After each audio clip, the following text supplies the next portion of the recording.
Opo sir, kasi ito naman po is nasa batas naman po na trabaho po ng Bureau of Customs regarding sa mga ganito smuggled materials o items.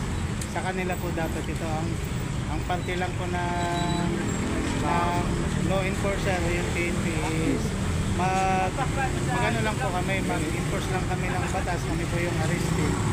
So ang complainant po dito is yung Bureau of Customs o yung DTI po.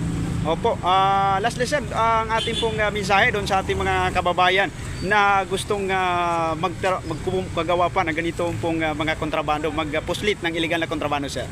Opo, sana po aware tayo dito na ito naman talaga ay illegal po ng paggawa.